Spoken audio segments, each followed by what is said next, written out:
make no mistake. We are trampling over people's civil rights. This is possible because we've lost our First Amendment rights to be able to speak. In case you know that the censorship is bad, but I don't know if you knew how completely coordinated it is in regards specifically to COVID-19. There's something called the Trusted News Initiative. The Trusted News Initiative is an agreement by all media, virtually all media, to not publish any data or information that doesn't agree with the narrative they want to get out. Who belongs to the Trusted News Initiative? The Associated Press, which is essentially all newspapers, Washington Post, New York Times, Facebook, Twitter, all of it.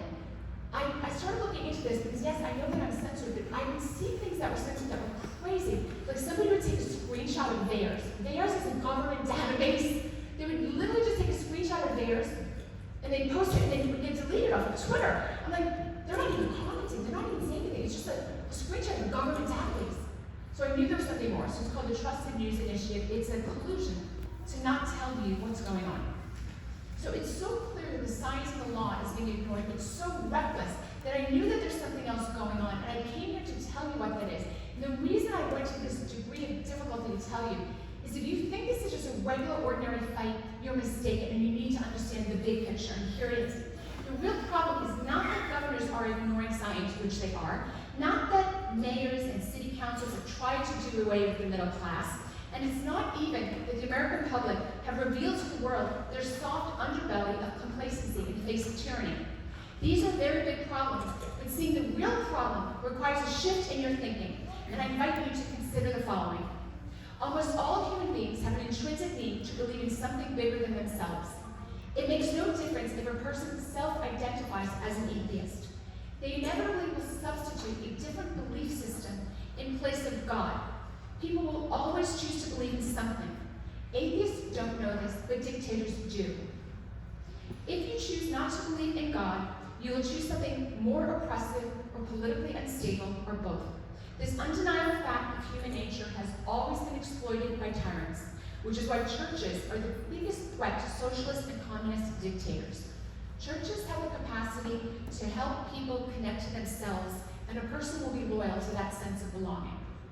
As a doctor and a lawyer, I can easily recognize when a problem is medical or legal, and this is neither. Right now, all of humanity is being held hostage by tyrannical rulers who have exploited the normal human need to believe in something. That sociopaths exploit humanity's need to believe by substituting something or someone else nefarious is not unusual. History is filled with these examples. A clear one is Robespierre's reign of terror during the French Revolution, which explicitly included the policy of de-Christianization. But the worldwide nature of this delusion and tyranny is unusual. Let's repeat that. The delusion and the tyranny that we are experiencing is worldwide, and this has never happened in the history of the world. The only way to explain the scope of the problem is to see it through the lens of humanity having birthed a new religion. Consider that once Christianity started to take off, quite rapidly, much of the world converted. What do you think public religious feelings would have looked like back then if there had been the internet? I think it would look a lot like now, when spiritually hungry people are being indoctrinated into the religion of public health. Here is my proof that this is a new religion. The facts are not relevant. There's a mountain of evidence for more than a year, as well as for decades prior to this episode, that nothing about SARS-CoV-2 warrants the unique response it has caused. Number two, what is relevant is a belief system. People routinely say things like, I don't believe early treatment works. I don't believe Fauci is lying. Or I believe an experimental treatment is safer than a decades-old medication that's been used for billions of people across the world. So it's not just a rejection of facts, it's a substitution of belief in something other than the facts. Number three, there's a fanaticism to converting others. Since when did a patient or a doctor, let alone a politician or a reporter, care about anybody else taking illegal medicine? Suddenly, taking hydroxychloroquine or ivermectin becomes a morality litmus test. Everyone has an opinion. That's fanaticism. And number four, this is where we're going. There's condemnation generation of the non-believer. If you don't wear a mask, if you don't plan on taking an investigational medication, listen to the moral righteousness of people who believe differently. You are subhuman, and they're coming after you. How else to understand the magnitude of a worldwide, universal delusion that rejects facts, relies on beliefs, and has produced fanatical devotees committed to converting or condemning the others? This is a new religion. Westerners who were barely attached to any other religion, who were then pummeled with fear for an entire year, were easy targets for persons who want to exploit the human spiritual need to believe and belong. These tyrants have invited all humankind to join the new religion, the religion of public health. If you believe that each human being is a free soul under God, then you understand yourself to be religious. But it's a mistake to think that the other side is not religious as well. In fact, they are fervently religious. They just don't have a single constant deity. Currently, their deities are people like Fauci, or Gates, or the CDC, or the WHO. More recently, it's Moderna, or Pfizer. This is their deity.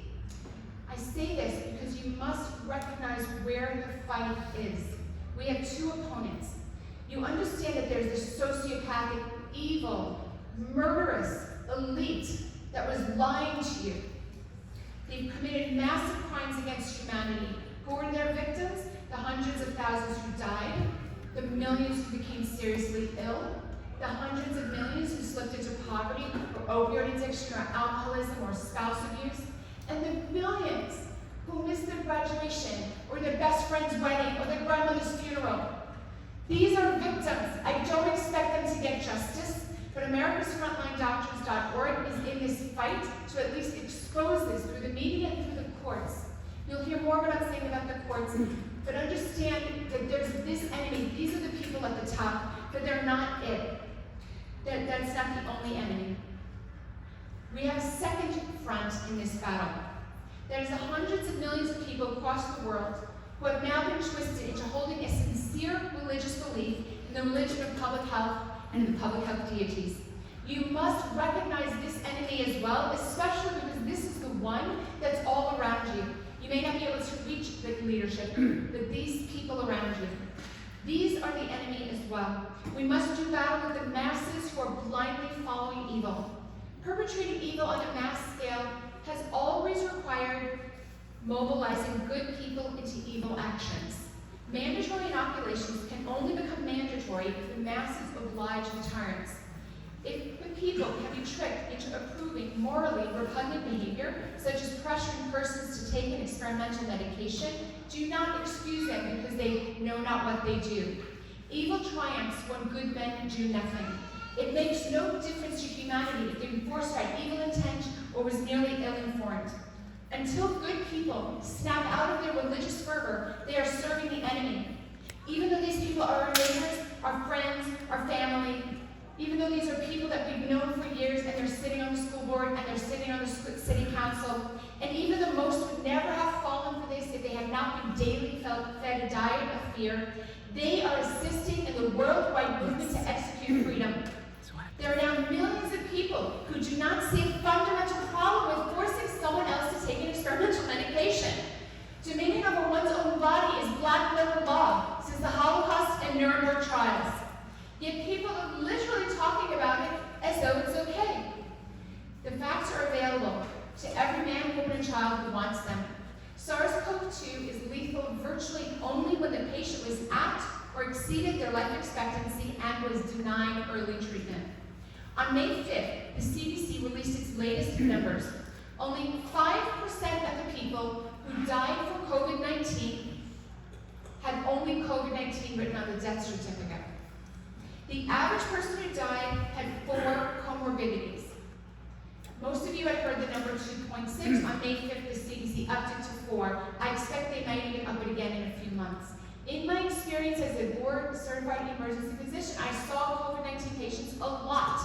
The only ones that were critically ill were the ones who had multiple medical problems. It was typically severely obese, or even, you don't have to be severely obese, but more than overweight, let's say. If your sugar was elevated, not even full-on diabetic, but even modestly elevated, This stuff has disappeared from common discussion, but it's well known. Obesity, high glucose, diabetes, these are the people that were dying, and then, on top of that, if you have heart disease or kidney disease, etc. But we know this, and the CDC couldn't escape anymore. They upped it to four comorbidities. Do your children